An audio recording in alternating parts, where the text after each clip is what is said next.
D-I-Z-A-Z-T-A. Yeah. D-I-Z-A-Z-T-A. I'm D-I-Z. Yo, what's up, y'all? This your boy Disaster, and as you can see, I ain't even gotta say it no more, but I'm out here in the Chi-Town, about to put it down, and y'all listening to another episode of Intertwined. So make sure you guys stay tuned. We got more for you. This is not just a one episode thing. This is every day, 24 hours a day.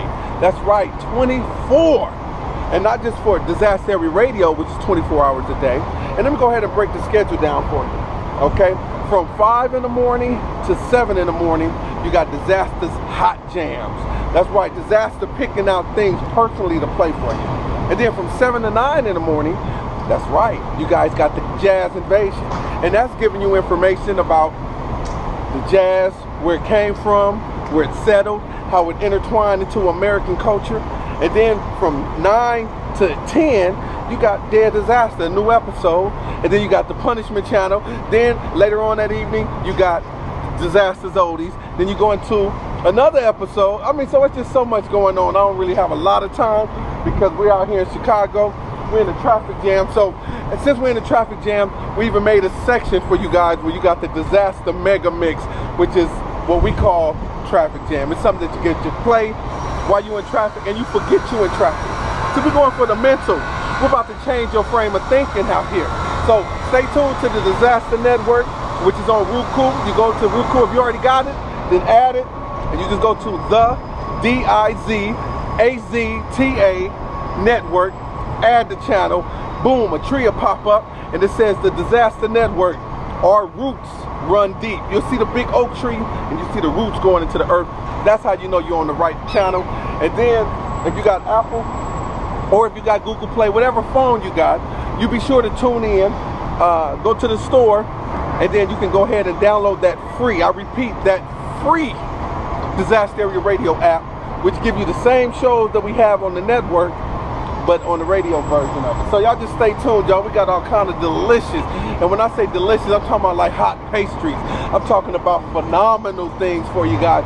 So I'm just gonna keep bringing you the funk, and you just know that we go against the grain because God is the CEO of my company, so you know we can't be stopped. Watch out, David is coming in the name of Jehovah. Huh. Watch out, Goliath, you're coming down. D-I-Z-A-Z-T-A. Yeah. D-I-Z-A-Z-T-A. Everybody, I'm D-I-Z-A.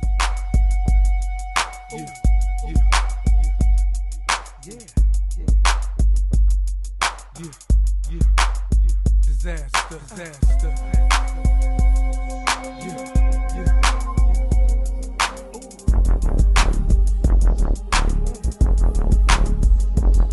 Before I start, let me tell you that I'm not from around here. I'm from the eye where kids get hot. Can't swim, you drown here, the Wild West. Every day somebody's found face down here, freedom. King's nonviolent approach would be directly challenged when he returned to Memphis.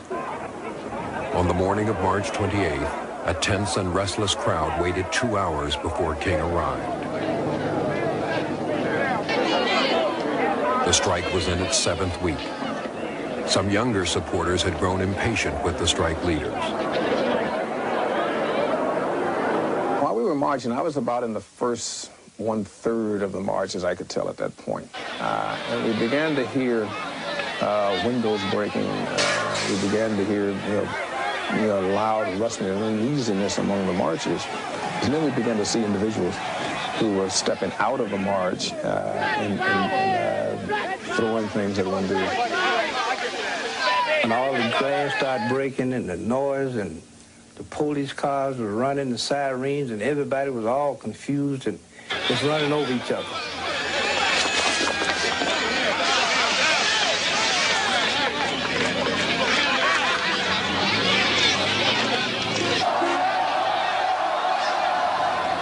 Fearing for King's safety, his aides commandeered a passing car and drove him to a nearby hotel.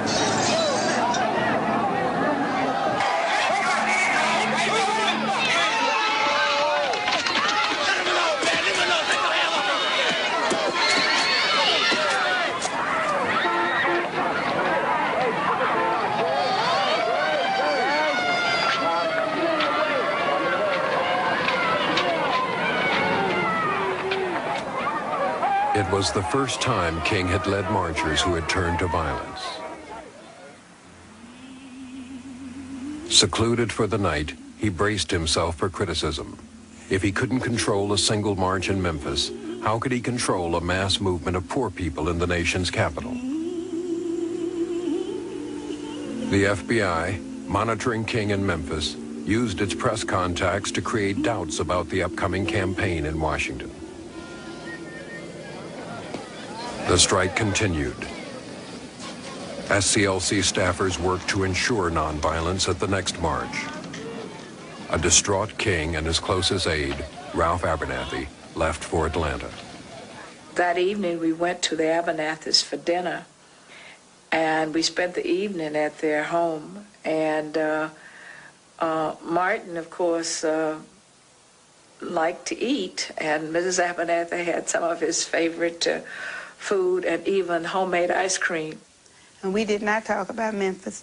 The news came on, and whenever there was a flash on TV about it, he got very quiet, and he was really, really sort of depressed. And I think he was more depressed that night, I believe, than I'd ever seen him, because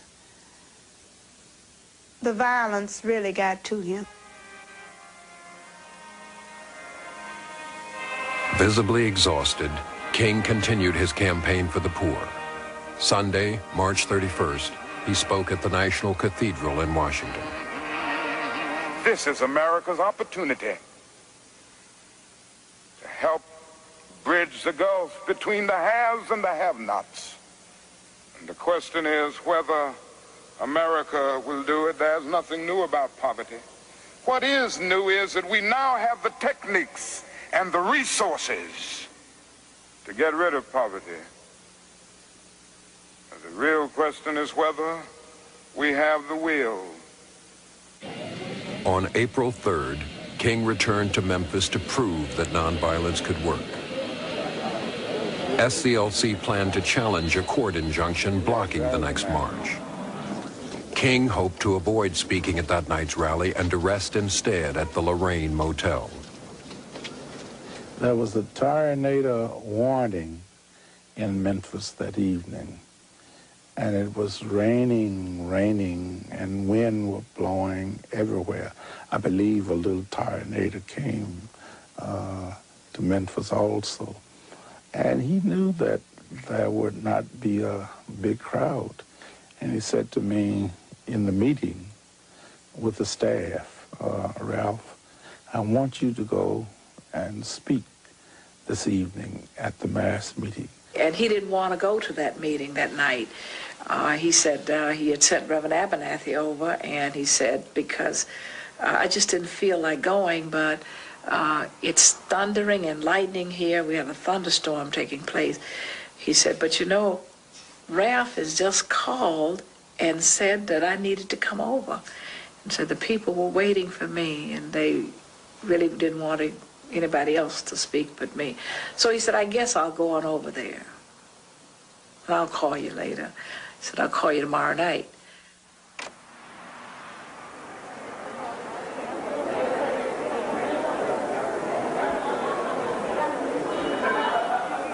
All we say to America is be true to what you said on paper.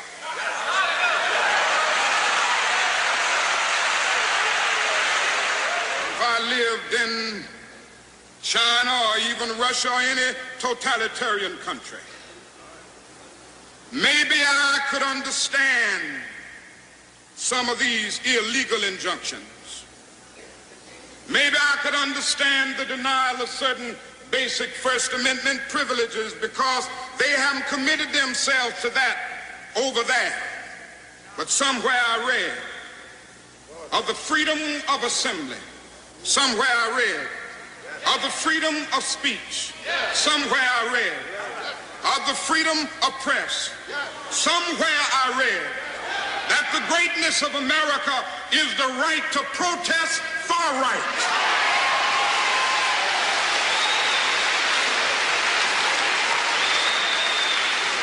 So just as I say we aren't going to let any dogs or water hoses turn us around, we aren't going to let any injunction turn us around.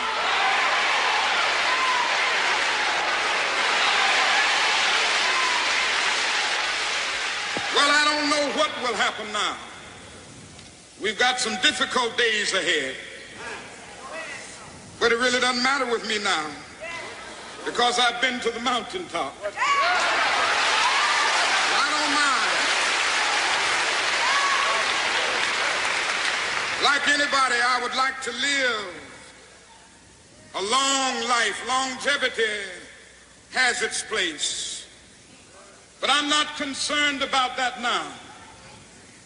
I just want to do God's will. And he's allowed me to go up to the mountain. And I've looked over and I've seen the promised land. I may not get there with you, but I want you to know tonight that we as a people will get to the promised land.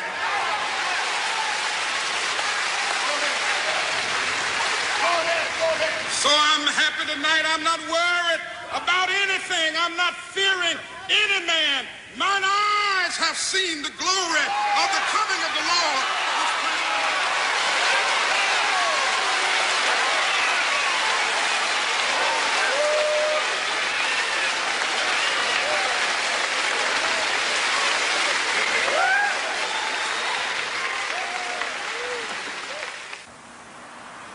The next day, I was in the federal court. We got the injunction thrown out, and we got our permission to march, and I guess about 4:30 or 5 o'clock, I came back to the Lorraine Motel, and I found Martin and A.D. and Ralph and everybody gathered there, and they'd been eating and had lunch and were talking and clowning, and when I came in, Martin just grabbed me and threw me down on the bed and started beating me with a pillow. I mean, he was like a big kid. And he was fussing because I hadn't reported to him. And I tried to tell him I was on the witness stand, I'm here in the federal court. And he was, you know, just standing on the bed, swinging the pillow at me. And I'm trying to duck with him saying, you have to let me know what's going on, you know. Finally, I snatched a pillow and started swinging back, and everybody, it was sort of like the you know, after you make a touchdown, and everybody piles on everybody. It was just, I mean, people just started throwing pillows and piling on top of everybody and laughing and going on, and then he stopped and said, let's go, you know, we do a dinner at 6, and it was at that time about 6 o'clock. He went on up to his room to put on a shirt and tie. And Martin came out and asked, you think I need a coat? And we said, yeah, it's pretty cool, and you've had a cold, you better go back and get a coat. And he said, I don't know whether I need a coat. You know, and the next thing we know, a shot. Well, I thought it was a car backfiring, a firecracker.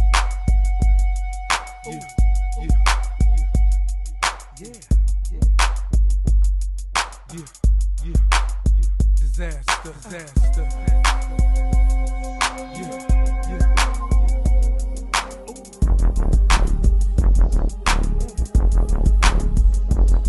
Before I start, let me tell you that I'm not from round here. I'm from the Iowa kids get high. Can't swim, you drown here, the Wild West. Every day somebody's found face down here, freedom snatch.